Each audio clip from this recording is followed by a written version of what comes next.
मित्रों, आज सबसे पहले हम मध्य प्रदेश पुलिस की ढाका मॉडल का डीएनए टेस्ट करेंगे। आज ये विश्लेषण करने की आवश्यकता हमें इसलिए महसूस हुई क्योंकि जो काम आजकल बांग्लादेश की पुलिस कर रही है वैसा ही काम आज मध्य प्रदेश की पुलिस ने भी किया है। हम आपको पिछले कई दिनों से मध्य प्रदेश के सीहोर में राम भक्तों पर कट्टरपंथियों की पत्थरबाजी की खबर दिखा रहे हैं, लेकिन आज जब हिंदू संगठनों ने उन पर कार्रवाई की मांग की तो हिंदू संगठन के कार्यकर्ताओं और प्रोग्राम की कवरेज कर रहे जी मीडिया के पत्रकार और कैमरामैन की ही पिटाई कर दी गई। हमारा कैमरा छीन लिया गया, वीडियो डिलीट कर दिया गया, यानी एमपी पुलिस के ढाका मॉडल के सबूत मिटा दिए गए। लेकिन वो हमारी आवाज नहीं दबा पाए, हमें सच बताने से रोक नहीं पाए और आगे भी रोक नहीं पाएंगे। डीएनए मित्रों, हम आपसे पूछ रहे हैं, पूरे देश से पूछ रहे हैं, जो पुलिस पत्थरबाजों के खिलाफ आवाज उठाने वाले हिंदुओं पर हमला करे, जो पुलिस पत्रकारों पर हमला करे, सच को मिटाने की कोशिश करे, ऐसी पुलिस की तुलना बांग्लादेश की पुलिस से होनी चाहिए कि नहीं होनी चाहिए? तो आप भी अपनी राय दीजिए। जी न्यूज के सोशल मीडिया पेज पर जाकर बताइए कि क्या एमपी पुलिस बांग्लादेश पुलिस बनती जा रही है? मित्रों, बांग्लादेश की तरह हिंदुओं पर हमला करने वाले कट्टरपंथियों पर मध्य प्रदेश की पुलिस को गुस्सा नहीं आता है, लेकिन उनका विरोध करने वाले हिंदू संगठनों पर मुख्यमंत्री मोहन यादव की पुलिस गर्म हो जाती है। बांग्लादेश की पुलिस हिंदुओं की लिंचिंग करने वाले कट्टरपंथियों को बचाने के लिए कभी ईशनिंदा, कभी हिंदू के अपराधी होने की झूठी कहानियां बनाकर पेश करती है, तो मध्य प्रदेश की पुलिस कट्टरपंथियों का विरोध करने वाले हिंदुओं को ही पीटती है, मारती है। बांग्लादेश की पुलिस कट्टरपंथियों के खिलाफ लिखने वाले अखबारों के ऑफिस जल जाने देती है, तो मध्य प्रदेश की पुलिस कट्टरपंथियों के उत्पात की खबर दिखाने वाले पत्रकारों को लाठियों से पीटती है, उत्पात के सबूत वाले कैमरे को छीन लेती है और सच को डिलीट करने की कोशिश करती है। बांग्लादेश की पुलिस कट्टरपंथियों को हिंदुओं की लिंचिंग से नहीं रोकती, तो मध्य प्रदेश की पुलिस भी धमकी देने वाले कट्टरपंथियों के सामने सरेंडर कर देती है, उन पर कठोर कार्रवाई से बचती है, लेकिन हिंदू प्रदर्शनकारी और पत्रकार पर लाठी चला देती है। बांग्लादेश की पुलिस हिंदुओं के घर जलाने से कट्टरपंथियों को नहीं रोकती, तो मध्य प्रदेश की पुलिस कट्टरपंथियों को राम भक्तों पर पत्थर बरसाने से नहीं रोक पाती। और जिस जी मीडिया संवाददाता प्रमोद शर्मा पर बांग्लादेश में हिंदुओं की आवाज बनने पर हमला करने की हिम्मत यूनिस की पुलिस नहीं कर पाई, उसको मध्य प्रदेश में मोहन की पुलिस इसी वजह से पीट देती है। जब हिंदू पर हमले हो रहे थे बांग्लादेश में, तब प्रमोद शर्मा ढाका जाकर रिपोर्टिंग कर रहे थे, लेकिन तब वहां कुछ नहीं हुआ। लेकिन यहां देखिए, इसलिए हमें आज सवाल पूछना पड़ रहा है, क्या मध्य प्रदेश की पुलिस बांग्लादेश की पुलिस बनती जा रही है? आज आपको भी जानना चाहिए, मध्य प्रदेश पुलिस की इस कार्यप्रणाली की वजह क्या है? आखिर क्यों बीजेपी की सरकार में हिंदू संगठनों के प्रदर्शन की खबर दिखाने वाले पत्रकारों को लाठियां खानी पड़ रही, बदसलूकी झेलनी पड़ रही है? आज हम आपको पत्रकारों की पिटाई करने वाले अधिकारियों और सिपाहियों की फॉर्च्यूनर वाली हनक का विश्लेषण भी करेंगे।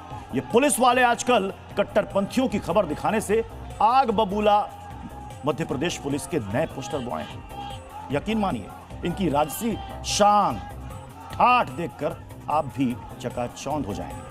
लेकिन सबसे पहले आप देखिए बांग्लादेश और मध्य प्रदेश के कट्टरपंथियों और पुलिस में कौन कौन सी समानता दिखाई दे रही है। मित्रों, बांग्लादेश में पत्रकारों के साथ क्या हो रहा है, आपको वो तस्वीर भी याद होगी। बांग्लादेश में कट्टरपंथियों के खिलाफ खबरें छापने वाले अखबारों को साजिश के तहत कट्टरपंथियों की भीड़ आग के हवाले कर देती है और बांग्लादेश की पुलिस खड़े होकर तमाशा देखती रहती है। दो सबसे बड़े और प्रतिष्ठित अखबारों प्रथम आलो और द डेली स्टार के ऑफिस जला दिए जाते हैं। बड़ी मुश्किल से पत्रकार खुद को जिंदा जलने से बचाते हैं। ये तस्वीरें आप भी नहीं भूल रहे होंगे। लेकिन मध्य प्रदेश की पुलिस भी बांग्लादेश की पुलिस को पूरी टक्कर दे रही है। पहले सीहोर में राम भक्तों पर पत्थरबाजी और फिर कार्रवाई से बचने के लिए कट्टरपंथियों के शक्ति प्रदर्शन की खबर दिखाने वाले जी मीडिया संवाददाता प्रमोद शर्मा और उनके कैमरामैन रजत दुबे पर मध्य प्रदेश के आष्टा थाने की पुलिस लाठियां लेकर टूट पड़ती है। सोचिए, यह हाल उस पत्रकार का है जो राज्य से मान्यता प्राप्त है। यह हाल उस पत्रकार का है जिसके हाथ में देश के सबसे प्रतिष्ठित न्यूज चैनलों में शामिल जी न्यूज का माइक है। यह हाल उस पत्रकार का है जिसे मध्य प्रदेश के मुख्यमंत्री भी जानते हैं। उस पर लाठियां भांजी गई। आप जानते हैं ऐसा क्यों किया गया? सिर्फ इसलिए क्योंकि उसने कट्टरपंथियों की धमकी के खिलाफ प्रदर्शन कर रहे हिंदू संगठनों के विरोध प्रदर्शन की कवरेज की। यह दिखाया कि किस तरह कार्रवाई से बचने के लिए दबाव बना रहे कट्टरपंथियों पर एक्शन में देरी हो रही है। बांग्लादेश की पुलिस ने हिंदू युवक दीपू को कट्टरपंथियों से बचाने की कोशिश नहीं की, दीपू को खुद कट्टरपंथियों के हवाले कर दिया। दीपू को शुरुआत में ईश निंदा का आरोपी भी बता दिया। मध्य प्रदेश की पुलिस ने क्या किया, हमने कल आपको डीएनए में दिखाया था। किस तरह सीहोर के आष्टा इलाके में कट्टरपंथियों ने राम भक्तों पर पत्थर बरसाए, फिर पुलिस कार्रवाई से बचने के लिए जुमे के दिन बड़ी संख्या में इकट्ठा होकर शक्ति प्रदर्शन किया। पुलिस को चेतावनी दी, अगर कार्रवाई हुई तो और बड़ा प्रदर्शन करेंगे। और जब इसके विरोध में हिंदू संगठनों ने अपनी बात रखने की कोशिश की तो पुलिस को नागवार गुजरा। आष्टा थाने की पुलिस आई और हिंदुओं को ही पीटना शुरू कर दिया। मित्रों, समझ रहे हैं आप, बांग्लादेश में पुलिस दीपू को कट्टरपंथियों के हवाले करती है, लेकिन मध्य प्रदेश में पुलिस खुद ही हिंदुओं पर लाठी लेकर टूट पड़ती है। जी न्यूज की टीम जब इसका कवरेज करती है तो राज्य से मान्यता प्राप्त पत्रकार और कैमरामैन को भी पीटा जाता है। इस कवरेज से मध्य प्रदेश पुलिस क्रोधित हो गई। जी न्यूज के कैमरामैन से कैमरा छीन लिया गया, संवाददाता प्रमोद शर्मा का फोन छीन लिया गया, अपराधी की तरफ पुलिस वैन में बैठाकर प्रमोद शर्मा और कैमरामैन रजत दुबे को थाने आष्टा लाया गया। वैन से उतरने भी नहीं दिया गया। पुलिस वाले पत्रकारों को धमकाते रहे। जब खबर टीवी पर आई तो कैमरा वापस किया गया, लेकिन सारी फुटेज डिलीट कर दी गई। आज आपको जी न्यूज को कैमरा वापस करने वाला वीडियो भी ध्यान से देखना चाहिए। कैमरा कहां था हमारा? इसमें डिलीट कर दिया, 1 घंटे से यहीं था। नजर कर दिया है, कार्ड ही खराब कर दिया, तोड़ दिया क्या, टेढ़ा कर दिया क्या, कनेक्ट नहीं हो रहा है? बताइए, कनेक्ट नहीं हो रहा है कार्ड, कैमरे से छेड़छाड़। हाँ हाँ, आपने इस वीडियो को ध्यान से देखा होगा कि किस तरह कैमरा वापस करते हुए भी बिना वर्दी वाला ये पुलिसकर्मी पहले हमारे कैमरामैन का फोन छीनने की कोशिश करता है, लेकिन संवाददाता प्रमोद शर्मा वीडियो बना रहे थे इसलिए कैमरा वापस कर देता है, लेकिन सारी फुटेज को खराब कर देता है अपने खिलाफ सबूतों को मिटाकर। मित्रों, मध्य प्रदेश के आष्टा थाने की पुलिस इतनी ज्यादा काबिल है कि घटनास्थल पर मौजूद सीसीटीवी के डीवीआर तक जब्त कर लिए गए ताकि पत्रकारों और हिंदू संगठनों पर हमले का कोई सबूत ना बचे। जिन लोगों ने मौके पर वीडियो बनाए थे पुलिस ने उनके फोन भी छीन लिए। सोचिए, जब हिंदू संगठनों पर एक्शन करना था, जब पत्रकारों को पीटना था, तब मध्य प्रदेश पुलिस कितनी ज्यादा सतर्क थी। अगर ऐसी सतर्कता कट्टरपंथियों पर एक्शन के दौरान भी बरती जाती तो शायद राम भक्तों को मध्य प्रदेश में पत्थर नहीं खाने पड़ते। आज आपको खुद प्रमोद शर्मा के मुंह से सुनना चाहिए उनके साथ क्या क्या हुआ। कल 10,000 कट्टरपंथी इकट्ठा हो गए थे पत्थरबाजों को बचाने के लिए, तो पुलिस उनका कुछ नहीं कर पाई। हाँ, हम खबर दिखा रहे हैं तो मिर्ची लग रही है, और इस कदर मारपीट की है कि मैं सबूत दिखा दूंगा, जो जिम्मेदार है वो देखने के लिए तैयार हो जाए कि ये खाकी का पहली बार मैंने गुंडा वाला अवतार देखा है, और कवरेज नहीं करने दी गई, और हमें इस वाहन से जिससे अपराधियों को लाया जाता है, ये देख लीजिए, इस थाने में जिससे अपराधियों को लाया जाता है, इसमें तकरीबन 1 घंटे रखा मुझे। मैं पत्थरबाजों को एक्सपोज करने वाली खबर दिखा रहा था, इतनी अच्छी लग गई। आप इनके साजिश हैं क्या? कैमरा छीन ले गए, कैमरे का क्या करेंगे मुझे बता दीजिए। कल पत्थरबाजों के समर्थन में 10,000 के आसपास भाईजान इकट्ठा होते हैं, प्रशासन को चेतावनी देते हैं कि आपने सिर्फ एक तरफ कार्रवाई की तो हम बड़ा आंदोलन खड़ा करेंगे। अब हिंदुओं के और करनी सेना के एक बड़े पदाधिकारी आने की सूचना थी, और हिंदुओं ने कल फिर एक बड़े प्रदर्शन का आष्टा में ऐलान किया था। मैं रिपोर्टिंग करने आया था, मैं रिपोर्ट कर रहा था, हिंदू अपनी बात मेरे कैमरे पर रख रहे थे, और कैमरा रखने के बाद पुलिस अचानक से आती है और हिंदुओं के साथ मारपीट करते उन्हें ले जाती है। हम कैमरे से, मेरे कैमरामैन सहयोगी रजत दुबे कवर कर रहे थे, और वो इनका कैमरा छीनने लगती है, इनके साथ बदतमीजी मारपीट करती है। मैं बीच में आता हूं तो पुलिस गुंडा अवतार कर चुकी थी, मार लेते टीयर। तो यहाँ आष्टा में प्रदर्शन दुबे एक पार्वती थाना प्रभारी है, एक सब इंस्पेक्टर है जो है उपेंद्र सिंह, वो मुझे जानते हैं, उन्होंने कई बार रोकने की कोशिश की, लेकिन ये पत्थरबाजों को नहीं रोकेंगे, ये हमें रोकेंगे, क्योंकि सच्चाई दिखाने से एक्सपोज हो रहे थे। सुना आपने प्रमोद शर्मा के साथ मध्य प्रदेश की पुलिस ने क्या किया। प्रमोद की रिपोर्टिंग आपने इससे पहले कई बार जी न्यूज पर देखी होगी। प्रमोद ऑपरेशन सिंदूर के दौरान बॉर्डर पर थे, जान की परवाह किए बगैर पाकिस्तान की गोलीबारी की लाइव तस्वीरें आपको दिखा रहे थे।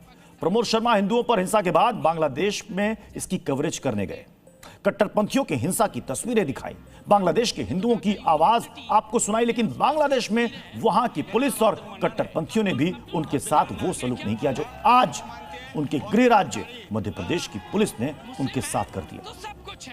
जिस राज्य के मुख्यमंत्री का प्रमोद शर्मा इंटरव्यू लेते, उसी राज्य की पुलिस प्रमोद शर्मा को लाठियों से पीटती। आप भी आज ये देखकर हैरान होंगे। इसकी वजह सिर्फ इतनी है क्योंकि जो काम करने प्रमोद बांग्लादेश में गए थे, यानी हिंदुओं की आवाज दुनिया को सुनाने की कोशिश कर रहे थे, वही काम करना मध्य प्रदेश में उनके लिए गुनाह बन गया। अगर राज्य के बड़े पत्रकार इस तरह पिट रहे हैं तो आम लोगों का ये पुलिस क्या करती होगी, आप समझ लीजिए। आज हम आपको एक पत्रकार को पीटने वाले पुलिस अफसरों के इससे पहले के अचीवमेंट भी आपको दिखाएंगे, लेकिन पहले आप मध्य प्रदेश पुलिस का रिपोर्ट कार्ड देख लीजिए। दिसंबर 2023 से दिसंबर 2024 के बीच राज्य में प्रतिदिन औसतन 4 से 5 हत्याएं, 18 से 20 बलात्कार के मामले दर्ज हुए। यह दर्शाता है कि राज्य में संगीन अपराध सामान्य होते जा रहे हैं। महिलाओं के खिलाफ अपराध में बढ़ोतरी हुई है। 2024 में 7,000 से अधिक बलात्कार के मामले दर्ज हुए। पिछले 5 वर्षों में बलात्कार के मामलों में लगभग 19% की वृद्धि हुई है। और सबसे गंभीर बात यह है कि लगभग 77% मामलों में आरोपी बरे हो जाते हैं, यानी कि सजा की दर यहां पर बेहद कम है। बच्चों के खिलाफ अपराध में मध्य प्रदेश काफी ऊपर है। मध्य प्रदेश लगातार 5 वर्ष तक देश में बच्चों पर अपराधों में नंबर 1 रहा है। 2023 में 22,393 बाल अपराध दर्ज हुए, जो राष्ट्रीय औसत से लगभग दोगुनी दर है। पॉक्सो मामलों में भी अधिकांश केस वर्षों तक लंबित रहते हैं। मध्य प्रदेश में पिछले कुछ वर्षों में SC/ST समुदाय के खिलाफ अपराध की दर 63.6 प्रति लाख रही है, जबकि राष्ट्रीय औसत लगभग 25 है, यानी कि मध्य प्रदेश में 2.5 गुना से अधिक अपराध इस वर्ग के खिलाफ हो रहे हैं। 2020 से 2024 के बीच मध्य प्रदेश में लव जिहाद के 283 मामले दर्ज हुए, लेकिन जिन 86 मामलों का निपटारा हुआ उनमें केवल 7 में सजा मिली, यानी लगभग 95% मामलों में कानूनी असफलता मिली। इससे पुलिस जांच और अभियोजन की कमजोरी उजागर होती है। हाईकोर्ट और सुप्रीम कोर्ट ने बार बार जांच में लापरवाही, वीडियो रिकॉर्डिंग ना होना, केस डायरी में गड़बड़ी और कानूनी प्रक्रियाओं के उल्लंघन पर मध्य प्रदेश पुलिस को फटकार लगाई है। यह संस्थागत कमजोरी को दर्शाता है। मित्रों, अब हम आपको मध्य प्रदेश पुलिस के उन पुलिस वालों की प्रोफाइल बताते हैं जो कट्टरपंथियों को रोकने में नाकाम रहते हैं लेकिन पत्रकारों को पीटते हैं। ये गिरीश दुबे हैं, थाना अष्टा के प्रभारी हैं। इन्होंने ही जी मीडिया के पत्रकारों पर लाठियां बांधी है। इनका वेतन लगभग 70,000 रुपए मासिक है, लेकिन वो 50 लाख की आलीशान कार से थाने में अपना रुतबा दिखाते हुए पहुंचते हैं। सोचिए, 70,000 महीने की सैलरी वाले इंस्पेक्टर फॉर्च्यूनर से ही चलते हैं। आखिर चमत्कार कैसे हुआ, अब आप इसकी कहानी भी सुन लीजिए। पुलिस फोर्स में हवलदार के रूप में इनकी डायरेक्ट भर्ती हुई। यह भर्ती डायरेक्ट डीजीपी ने की थी। बताया जाता है कि इनके भाई मध्य प्रदेश की जानी मानी आईपीएस अधिकारी अनुराधा शंकर के स्टेनो रहे हैं। 2008 के आसपास कुछ बांग्लादेशी पकड़े थे। इस अचीवमेंट में इनका नाम भी लिखा गया। हालांकि इनका नाम कैसे इस लिस्ट में आया, इस पर भी सवाल उठते रहे। फिलहाल इस वजह से उनको आउट ऑफ टर्न प्रमोशन मिल गया। इसके बाद ये जहां जहां गए मध्य प्रदेश पुलिस का नाम रोशन करते रहे। सीहोर के नसरुल्लागंज थाने में नेताओं से विवाद की वजह से इनको लाइन अटैच कर दिया गया। इसके बाद इनको मंडी थाने का प्रभारी बनाया गया, जहां पर इन्होंने जाट समाज के लोगों से बदतमीजी की। जाट समाज पर अभद्र टिप्पणी के बाद इन्हें फिर लाइन अटैच कर दिया गया। इतने विवादों के बावजूद फिर से इनको कोतवाली थाना प्रभारी बनाया गया, जहां एक पुलिस वाले का पैसे के लेन देन का ऑडियो वायरल हुआ था। इस ऑडियो में इनका जिक्र भी था। इन्हें फिर से लाइन अटैच कर दिया गया, लेकिन इन पर कृपा बरसती रही।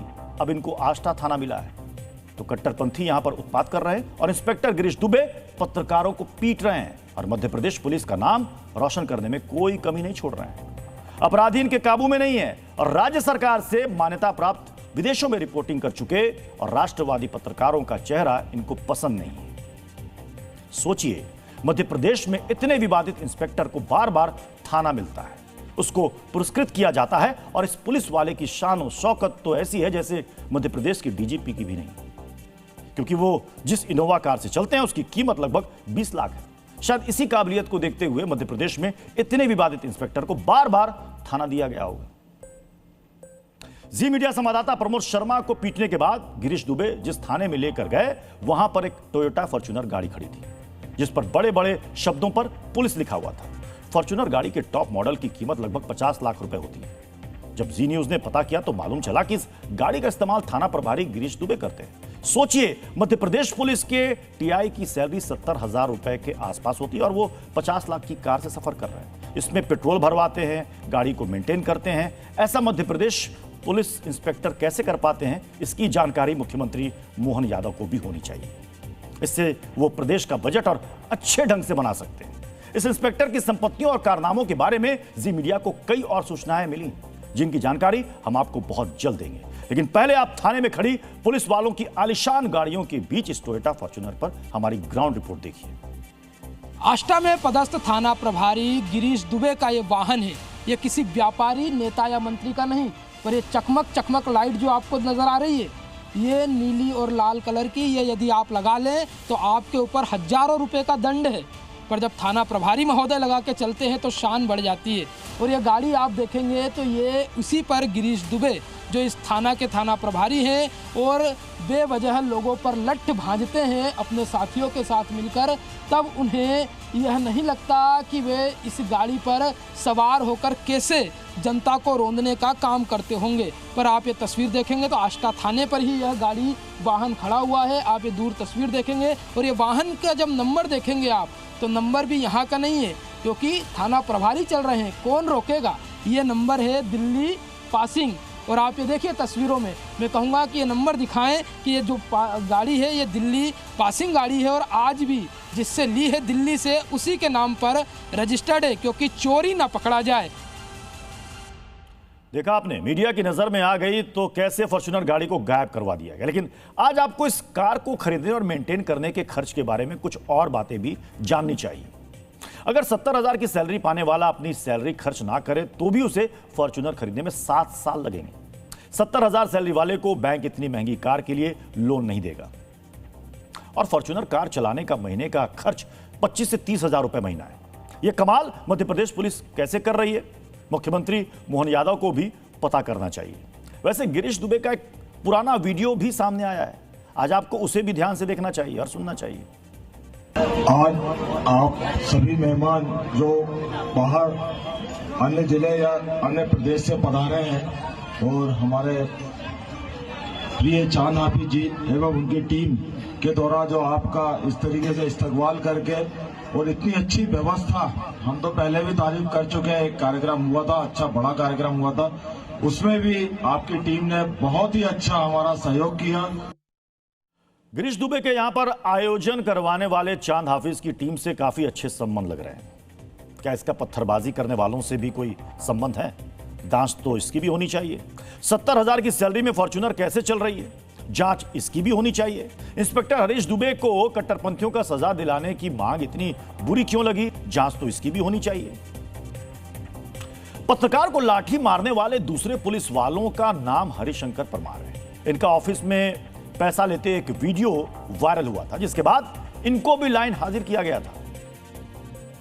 हालांकि मध्य प्रदेश के एक सम्मानित पत्रकार पर इस तरह लाठियां बरसाने के बाद मध्य प्रदेश की मोहन सरकार और बीजेपी ने संज्ञान लिया है। इसकी जानकारी मुख्यमंत्री ने संबंधित अधिकारियों से मांगी है। लेकिन अभी भी एक विवादित और पत्रकारों पर लाठी बरसाने वाला पुलिसकर्मी एक थाने का प्रभारी बनकर बैठा हुआ है।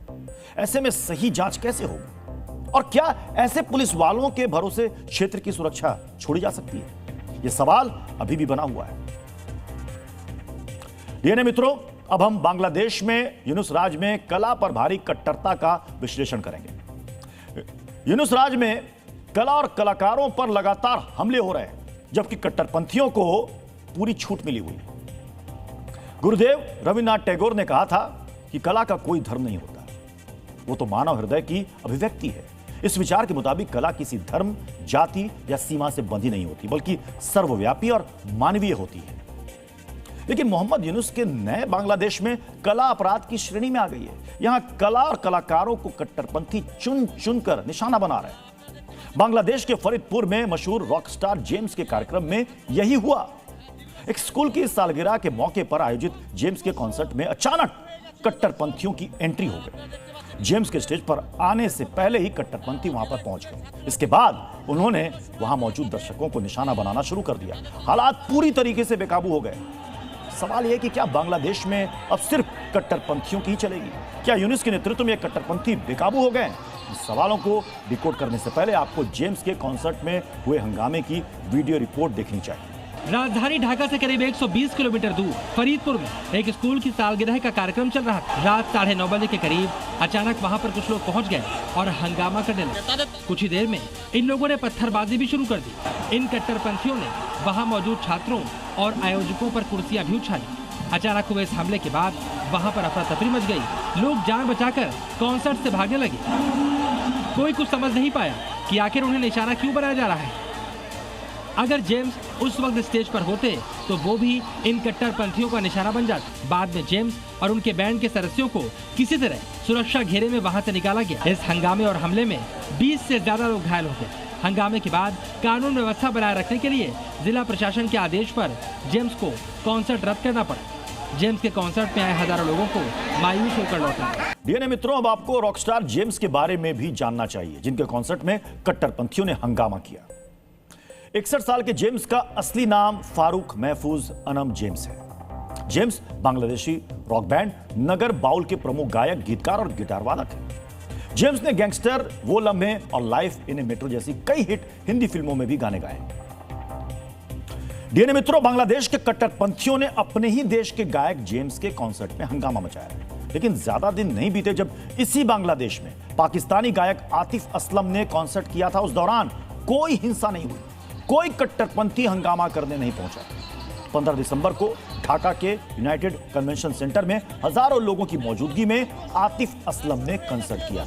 और ऐसा नहीं है कि बांग्लादेश में उस समय हालात ठीक थे। कट्टरपंथी उस्मान हादी को 12 दिसंबर को गोली मारी गई। उसके बाद से ही बांग्लादेश में अराजकता के हालात बने हुए थे। इसके बावजूद आतिफ के कार्यक्रम में कोई हंगामा नहीं हुआ। यहां सवाल उठता है कि क्या आतिफ के कंसर्ट में हंगामा इसलिए नहीं हुआ क्योंकि वो पाकिस्तानी है? क्या जमात इस्लामी के कट्टरपंथियों ने आतिफ का विरोध इसलिए नहीं किया क्योंकि जमात पाकिस्तान के पैसे पर पलता है, क्योंकि जमात के लिए बांग्लादेश से ज्यादा पाकिस्तान मायने रखता है? क्या आतिफ को इसलिए शांतिपूर्वक प्रदर्शन करने की इजाजत दी गई क्योंकि उस पर बॉलीवुड ने बैन लगा रखा था? क्या जेम्स के कॉन्सर्ट में इसलिए हंगामा हुआ क्योंकि बॉलीवुड में जेम्स का स्वागत होता है? डीएनए मित्रों, बांग्लादेश की कला और संस्कृति के लिए दिसंबर का महीना बेहद भयावह रहा है। इन कट्टरपंथियों ने चुन चुनकर कला से जुड़े प्रतीकों को निशाना बनाया है। पिछले हफ्ते कट्टरपंथियों की भीड़ ने ढाका के प्रसिद्ध सांस्कृतिक संस्थान छाया नट को निशाना बनाया था। कट्टरपंथियों ने छाया नट की 6 मंजिला इमारत में घुसकर जबरदस्त तोड़फोड़ की, कई कमरों को आग के हवाले कर दिया और लूटपाट की। इस हमले के दौरान इमारत में रखे बेशकीमती वाद्य यंत्रों, किताबों और दस्तावेजों को भारी नुकसान पहुंचा था। यह संस्थान 1961 से बंगाली संस्कृति, संगीत और रविंद्र संगीत के संरक्षण का प्रतीक रहा है। लेकिन इसके बावजूद छाया नट को निशाना बनाया गया।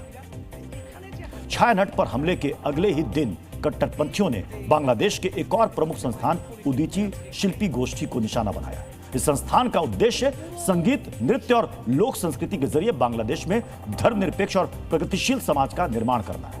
लेकिन धर्मनिरपेक्षता और प्रगतिशील समाज बांग्लादेश के कट्टरपंथियों का सबसे बड़ा दुश्मन है। और यही वजह है कि चुन चुनकर कला और संस्कृति के प्रतीकों को निशाना बनाया जा रहा है। ठीक उसी तरह जैसे अफगानिस्तान में तालिबान करता है या आईएसआईएस करता रहा है।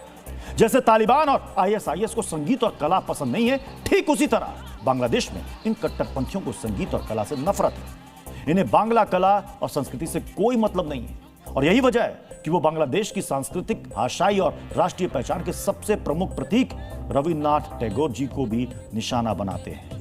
सोचिए, जो रविन्द्रनाथ टैगोर बांग्लादेश के राष्ट्रगान अमार सोनार बांग्ला के रचयिता हैं, उनसे भी इन कट्टरपंथियों को नफरत है। बांग्लादेश के इस्लामीकरण के लिए ये लोग किसी भी हद तक जाने को तैयार हैं।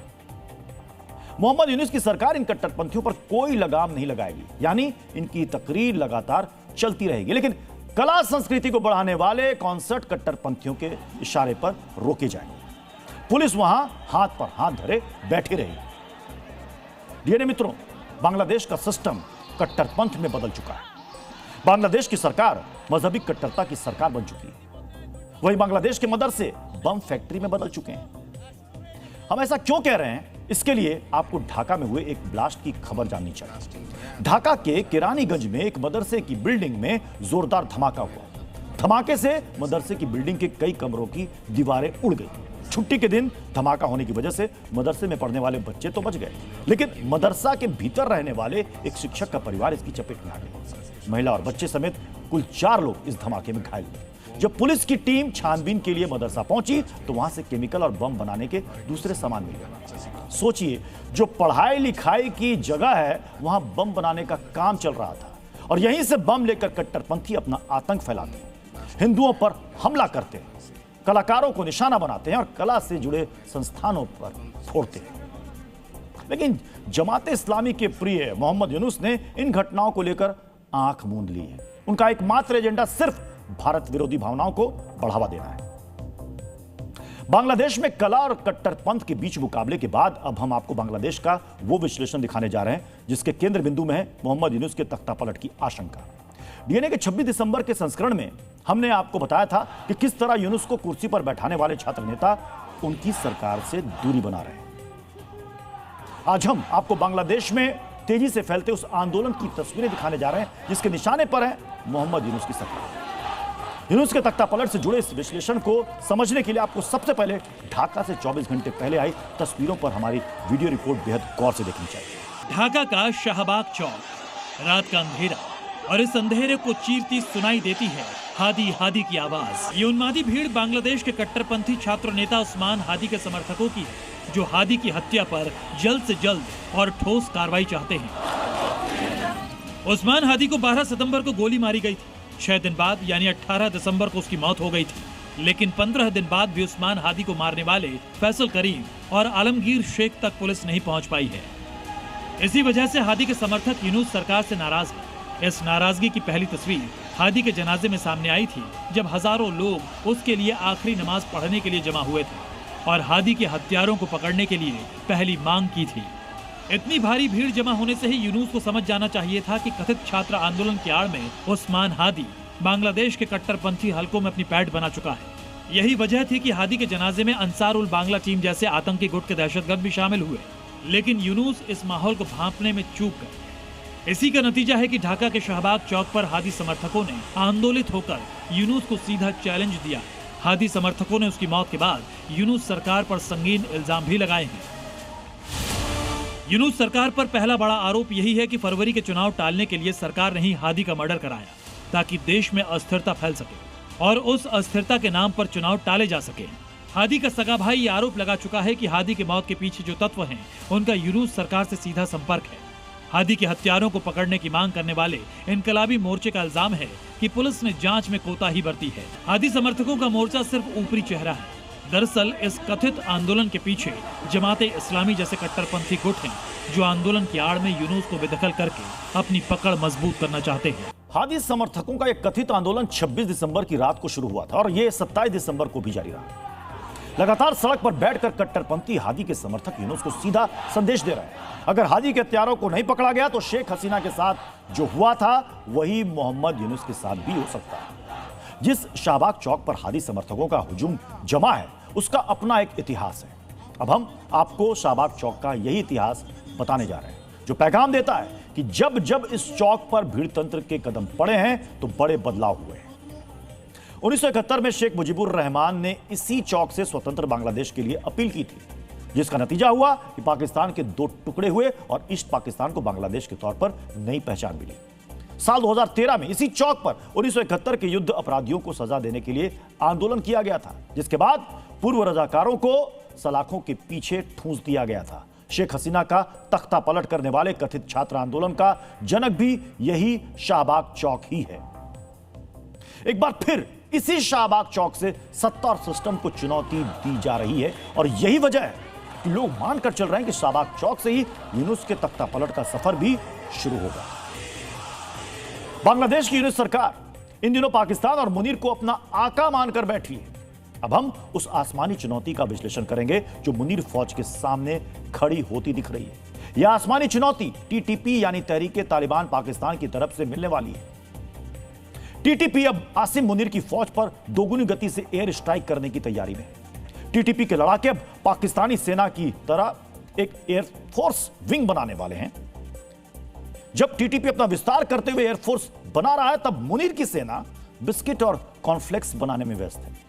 इसलिए अब हम नए साल के कॉर्नफ्लेक्स बनाने वाली सेना को टीटीपी से मिलने वाली आसमानी चुनौती का विश्लेषण करेंगे। मित्रों, टीटीपी ने एक गुप्त बैठक की है।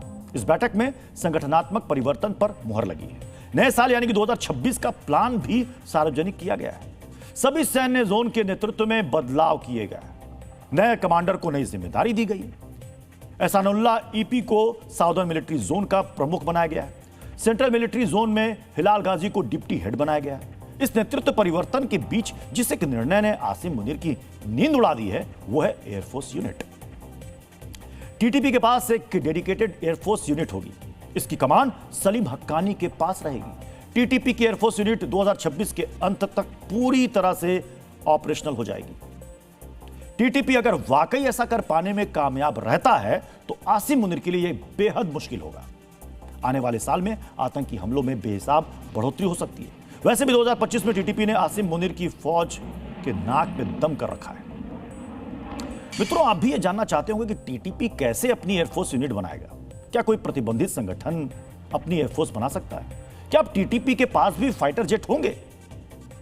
मित्रों, टीटीपी की एयरफोर्स यूनिट सबसे पहले क्वाडकॉप्टर ड्रोन ऑपरेशन पर ध्यान केंद्रित करेगी। वैसे इससे वो पहले से ही खैबर पख्तूनख्वा में अपना प्रभाव बढ़ाने के लिए हमले करता रहा है, लेकिन एयरफोर्स यूनिट के गठन का मतलब यह हो सकता है कि वो अब कोऑर्डिनेशन के साथ हमले करे। और यह भी संभव है कि उसकी ड्रोन क्षमता में सुधार आया हो या फिर उसमें सुधार करने की तैयारी बड़े स्तर पर हो। इसका अर्थ यह है कि सलीम हक्कानी के नेतृत्व में टीटीपी का पहला लक्ष्य ड्रोन अटैक को और तेज करना है।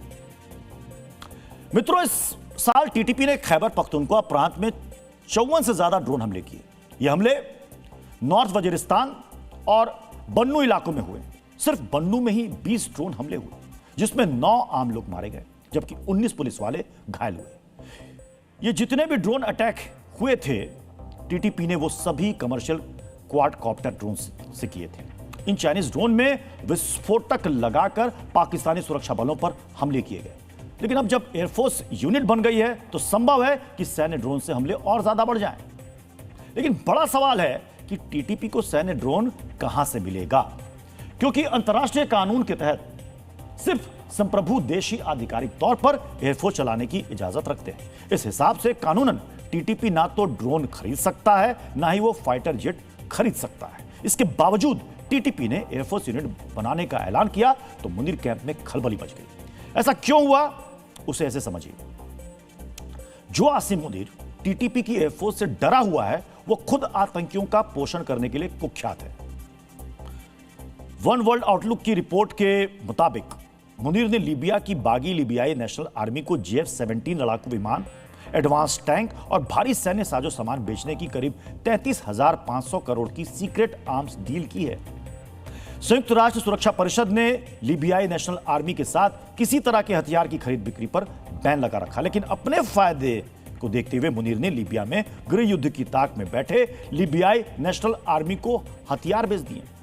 अब यही चुनौती आसिम मुनीर को अपने घर में भी मिल रही है। जिस तरह लीबियाई नेशनल आर्मी को पाकिस्तान मिल गया, उसी तरह टीटीपी को अफगानिस्तान या कोई और देश ड्रोन बेच सकता है या फिर ब्लैक मार्केट में वो इकट्ठा कर सकता है। पाकिस्तान की सेना में इसको लेकर बेचैनी है। तब इमरान खान की पार्टी ने एक वीडियो जारी कर मुनीर की पोल खोल दी। इमरान खान की पार्टी ने बताया कि जब टीटीपी एयरफोर्स यूनिट बना रहा है, तब मुनीर की सेना साबुन, सर्फ, बिस्किट, कॉर्नफ्लेक्स और दूध बनाकर बेच रही है।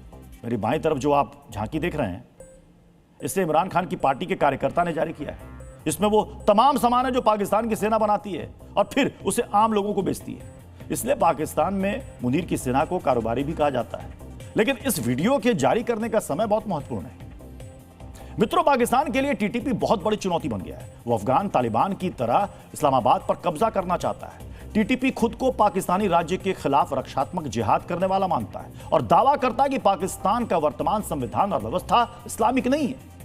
टीटीपी के ये जिहादी अब घात लगाकर हमला करते रहे। आत्मघाती हमला करते रहे, आईईडी ब्लास्ट करते रहे, लेकिन अब वो जिस तरह तेज गति से एयर स्ट्राइक करने की तैयारी में है, वो मुनीर के लिए चिंतित करने वाली है। डीएनए मित्रों, आसिम मुनीर की फौज एक तरफ टीटीपी के खिलाफ लड़ाई में जुटी है, वहीं दूसरी तरफ आसिम मुनीर की एक लड़ाई इमरान खान के खिलाफ भी चल रही है। कहने को तो ये राजनीतिक लड़ाई है, लेकिन इसमें मर्यादा का जरा भी ख्याल नहीं रखा जा रहा है। यही वजह है कि पाकिस्तान के एक सूबे के मुख्यमंत्री के साथ मुनीर के इशारे पर मारपीट की गई। खैबर पख्तूनख्वा प्रांत के मुख्यमंत्री सोहेल अफरीदी के साथ सुरक्षाकर्मियों ने ऐसा सलूक किया मानो उनकी कोई हस्ती नहीं है। ये बदसलूकी उस वक्त की गई जब सोहेल अफरीदी लाहौर में पंजाब विधानसभा के दौरे पर थे। यहां वो अपनी पार्टी के विधायकों से मिलने के लिए गए थे, लेकिन विधानसभा में मौजूद सुरक्षाकर्मियों ने उन्हें इसकी इजाजत नहीं दी। अफरीदी के साथ मौजूद उनके समर्थकों से भी मारपीट की गई। सुरक्षाकर्मियों ने उन्हें विधानसभा भवन से बाहर कर दिया, उन्हें धक्का दिया गया, गाली दी गई और वहां से भगा दिया गया। सोचिए, सोहेल अफरीदी पंजाब के 4 प्रांतों में से एक के मुख्यमंत्री हैं। वो एक विधानसभा के भीतर जाना चाह रहे थे, लेकिन इमरान खान की पार्टी पीटीआई से होने की वजह से उनकी बेइज्जती की गई, उन्हें धकेला गया, उनके साथ मारपीट की गई। भारत में तो दूसरे राज्य से आए मुख्यमंत्रियों का विधानसभा में स्वागत किया जाता है, लेकिन मुनीर की डिक्शनरी में विरोधियों की इज्जत है ही नहीं। इमरान खान के नाम पर तो मुनीर और ज्यादा भड़क जाता है। डेढ़ मित्रों, 1 महीने के भीतर दूसरी बार सोहेल अफरीदी से इस तरह की बदसलूकी की गई। पिछले महीने भी सोहेल अफरीदी को घसीटा गया था, उनसे मारपीट की गई। वो इमरान खान से मिलने के लिए रावलपिंडी के अडियाला जेल के बाहर प्रदर्शन कर रहे थे और इसी दौरान उनके साथ बदसलूकी की गई। पुलिस ने सोहेल अफरीदी और उनके साथ आए दूसरे नेताओं को आगे बढ़ने से रोक दिया। धक्का मुक्की के दौरान पुलिसकर्मियों ने सीएम को लात घूंसे भी मारे और जमीन पर गिरा दिया। और अब विधानसभा के भीतर मुख्यमंत्री से मारपीट की गई। उस राज्य में मारपीट हुई जहां की मुख्यमंत्री पाकिस्तान के प्रधानमंत्री की भतीजी मरियम नवाज है। जब एक चुनी हुई सरकार के नुमाइंदे से इस तरह सलूक किया जाता है तो इससे पता चलता है कि पाकिस्तान का लोकतंत्र सेना के बूट के नीचे दबा हुआ है। सेना जब चाहे तब लोकतंत्र और चुने हुए नेताओं को कुचल सकती है। सेना की इस गुंडागर्दी का सबसे बड़ा शिकार सोहेल अफरीदी बन गए। इन्हें जब चाहे तब मुनीर के इशारे पर पीटा जाता है, घसीटा जाता है और बेइज्जती की जाती है। डीएनए मित्रों, सोहेल अफरीदी इमरान खान के निर्देश पर लाहौर आए हुए हैं और वो इमरान खान की रिहाई के लिए बड़ा आंदोलन शुरू करने वाले हैं। और इसी वजह से सोहेल अफरीदी लाहौर में अपनी पार्टी के नेताओं और कार्यकर्ताओं से मिल रहे हैं। दूसरी तरफ मुनीर के इशारे पर पंजाब पुलिस ने लाहौर की सीमाओं को पूरी तरीके से सील कर दिया है। इमरान खान की पार्टी का दावा है कि उसके 1000 से ज्यादा कार्यकर्ताओं को गिरफ्तार किया जा चुका है। मुनीर के खिलाफ यह प्रदर्शन पाकिस्तान से लेकर इंग्लैंड तक चल रहा है। इंग्लैंड के ब्रैडफोर्ड में पीटीआई के कार्यकर्ताओं ने पाकिस्तान के कॉन्सुलेट के बाहर जोरदार प्रदर्शन किया। इस दौरान पीटीआई की एक महिला कार्यकर्ता ने दावा किया कि मुनीर भी जल्द मारा जाएगा। डीएनए मित्रों, यहां पीटीआई की महिला कार्यकर्ता हवाई जहाज में जिस तानाशाह के मारे जाने की बात कर रही है वो मोहम्मद जियाउल हक था। वही जियाउल हक जिसके नक्शे कदम पर इन दिनों आसिम मुनीर चल रहा है। 1988 में जियाउल हक एक रहस्यमय विमान दुर्घटना में मारा गया था। पीटीआई की महिला कार्यकर्ता का दावा है कि जियाउल हक को जहाज में उड़ाया गया था और अब मुनीर को कोई गाड़ी में उड़ाएगा। मौत का डर मुनीर को भी है और इसी वजह से वो बिना बुलेट प्रूफ जैकेट पहनकर कहीं नहीं निकलता है।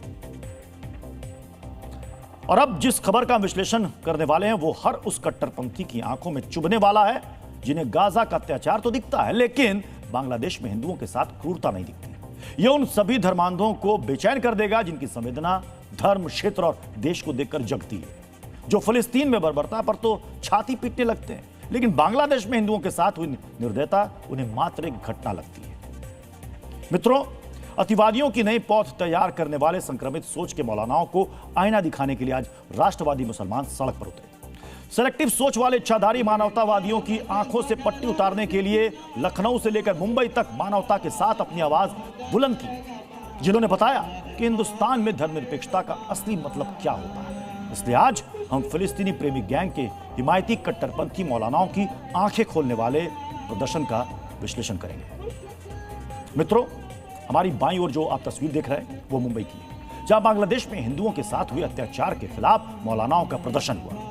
इस विरोध प्रदर्शन में मुंबई और आसपास के जिलों की कई मस्जिदों के इमाम और जिम्मेदार लोगों ने शिरकत की। उनके हाथों में तख्तियां थी जिनमें हिंदुओं पर अत्याचार का विरोध था।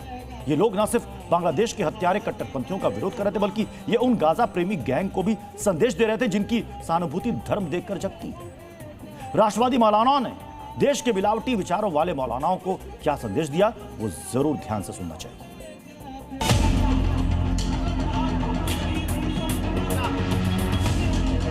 बांग्लादेश में जो जुल्म हो रहा है, नाइंसाफ़ी हो रही है, क्योंकि इस्लाम का मानने वाला किसी भी मज़हब का हो उस पर जुल्म नहीं कर सकता, और जो जुल्म करता है अपने आप को मुसलमान कहता है, वो इस्लाम से उसका दूर दूर तक कोई ताल्लुक़ नहीं है। ऐसे लोग ख़ास तौर पर इस्लाम को बदनाम कर रहे हैं। ये सिर्फ गैर इंसानी नहीं बल्कि गैर इस्लामी भी है। लिहाजा Raza academy, all India Sunni Jamiyatul Ulama और मुल्क भर के मुसलमान बांग्लादेश में जो कुछ भी हुआ है उसकी हम मज़म्मत करते हैं। अमन व शांति बनाए कर रहें, खुद भी रहें और दूसरों को भी रहने का मौका दें, और जो है अमन व शांति का माहौल रहे हर तरफ।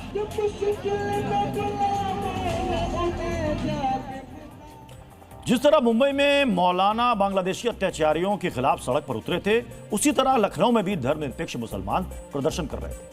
जिन कट्टरपंथियों ने बांग्लादेश में हिंसा की, दीपू दास की हत्या की और जिन लोगों ने मौन धारण कर ऐसे कट्टरपंथियों का वैचारिक समर्थन किया है, उन सबको जमकर लताड़ लगाई। सबसे पहले हम आपको सुनाना चाहेंगे कि बांग्लादेश के जिन कट्टरपंथियों ने मजहब के नाम पर दीपू की हत्या की, उन्हें धर्मनिरपेक्ष भारतीय मुसलमान क्या कह रहे हैं। हिंदुस्तान का कोई भी मुसलमान, कोई भी नागरिक अत्याचार बर्दाश्त नहीं करेगा, और मोदी जी से हम मांग करते हैं कि बांग्लादेश के जो अत्याचार हो रहा है जगहों पर बंद किया जाए। हम हिंदुस्तानी हैं और जाहिर सी बात है यहाँ का हर हिंदू हमारा भाई है, इसलिए हम उसके देश में जो हो रहा है उसका विरोध पुतला फूंक के जरूरत पड़ी तो यहाँ का जो मुसलमान है वो वहाँ जाएगा भी, वहाँ जाएगा और लड़ेगा भी। भारत सरकार इसके ऊपर पड़ेगी तो बांग्लादेश भी जाएंगे अपने हिंदू भाइयों की रक्षा। बिल्कुल पूरा मुस्लिम समाज जाएगा। जरूरत पड़ी तो हम लोग हिंदू भाइयों की रक्षा करेंगे। हिंदू मुसलमान सब एक हैं हम लोग यहाँ के।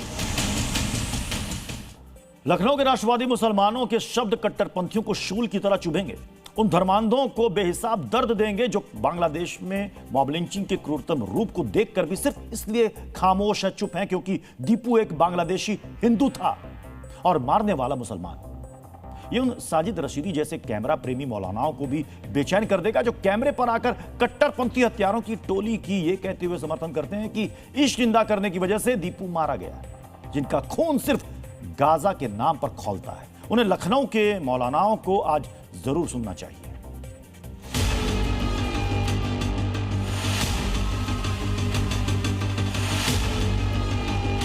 आपके नेता कह रहे हैं कि ये तो कुछ हो ही नहीं रहा, बांग्लादेश में ऐसा कुछ हो ही नहीं रहा, गाजा में हो रहा है, वहां के लिए प्रोटेस्ट करिए कह रहे हैं। ऐसे लोग आंखों के अंधे हैं, उनको दिखाई नहीं पड़ रहा है। अगर उनको गाजा से इतना ही ज्यादा हमदर्दी है तो मैं कहता हूँ गाजा जाकर लड़ाई क्यों नहीं लड़ते हैं फिर वो। हिंदू हमारा भाई जिस देश में है, बांग्लादेश में तो हो ही नहीं रहा है, गाजा में हो रहा है सब। जो लोग कह रहे हैं ना वो अंधे हैं, उनको दिखाई नहीं देता है। हम लोग बेवकूफ़ हैं जो यहाँ पर हिंदुस्तान में लखनऊ राजधानी में इतना बड़ा प्रदर्शन कर रहे हैं। खुद ही अपने घर में बैठे हैं चुपचाप, उन्हें हमदर्दी नहीं है। हमारे हिंदू भाई बहनों से हमदर्दी होती तो आज हमारे साथ वो भी खड़े होते। हम लोग खड़े हैं, हम लोगों के सीने में दिल है। जैसे वो लोग ये बात कह रहे हैं वैसे वो लोग भी तो प्रदर्शन कर सकते हैं, वो लोग भी तो ऑब्जेक्शन उठा सकते हैं। वो लोग क्यों नहीं ऑब्जेक्शन उठा रहे हैं? बस खाली कहना उन लोगों को आता है, करना कुछ नहीं आता है। कौन सी मानवता है ये आपकी? कौन सा इस्लाम है? कौन सा कुरान है? तब तो आपकी आवाज़ नहीं निकल रही। हमारे रहनुमाओं की आवाज़ तब निकलती है जब बम फोड़ा जाता है। मित्रों, लखनऊ और मुंबई के देशभक्त मुसलमानों ने जो कहा वो हर हिंदुस्तानी के मन में होना चाहिए। ये हर किसी की आवाज होनी चाहिए, क्योंकि बांग्लादेश हमसे ही तो अलग हुआ एक देश है, हमारा पड़ोसी देश है। वहां के हिंदुओं की जड़ें हिंदुस्तान में ही है, लेकिन जिनकी सोच में मजहबी कट्टरवाद है और जो धर्मनिरपेक्षता का लबादा ओढ़कर सो रहे हैं, उन लोगों को इससे कोई फर्क नहीं पड़ता। उनको किस बात से फर्क पड़ता है वो हम आपको बताते हैं। उनको फिलिस्तीन से फर्क पड़ता है। जैसे फिलिस्तीन और गाजा शब्द का प्रयोग होता है वैसे ही एक अलग तरह की खलबली मच जाती है। ऐसा लगता है जैसे मछली को तालाब से बाहर निकाल के रख दिया गया। अगर ऐसा नहीं होता तो एक स्टैंड अप कॉमेडियन का सिर्फ इसलिए विरोध नहीं होता क्योंकि उसकी कॉमेडी में फिलिस्तीन का प्रयोग हुआ था। शोरेन वर्मा की इस कॉमेडी पर हिंदुस्तान के कुछ मुसलमानों का खून खौलने लगा। बांग्लादेश में दीपू दास की हत्या पर जिन जिन की सहानुभूति छुट्टी पर चली गई थी वो लौट गई। सोशल मीडिया पर रैली शुरू हो गई। फिलिस्तीन वाली मानवीय संवेदना की नदी में शोरेन वर्मा को डुबोने का सामूहिक कृत्य होने लगा। सोचिए, एक कॉमेडी पर इतना विलाप करने वालों में से किसी ने भी एक शब्द बांग्लादेश में दीपू दास की बर्बर हत्या पर नहीं कहा। क्यों नहीं कहा? क्योंकि ये अतिवाद के वायरस से ग्रसित लोग हैं। हालांकि ऐसे कट्टरवादियों के कुछ ऐसे एजेंडाधारी सहोदर भी हैं जो विदेश में बैठे हुए हैं और दीपू दास की हत्या पर जो संवेदना जता रहे हैं उनके लिए अपशब्दों का प्रयोग करते हैं। बॉलीवुड एक्ट्रेस जानवी कपूर ने बांग्लादेश में हुई बर्बरता का विरोध किया तो एक एजेंडाधारी यूट्यूबर को अखर गया। ऐसा लगा जैसे जानवी ने चोट तो बांग्लादेशी कट्टरपंथियों पर की, लेकिन दर्द उन अतिवादियों के वैचारिक सहोदर को हुई।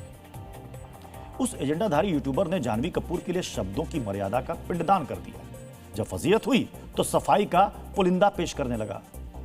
मित्रों, ऐसे एजेंडाधारी यूट्यूबर भी अंडरकवर कट्टरपंथी की श्रेणी में ही आते हैं। ये सोशल मीडिया पर लाइक, कमेंट और शेयर के लिए कट्टरपंथियों को अपना इष्ट देव मानकर उनका गुणगान करते हैं।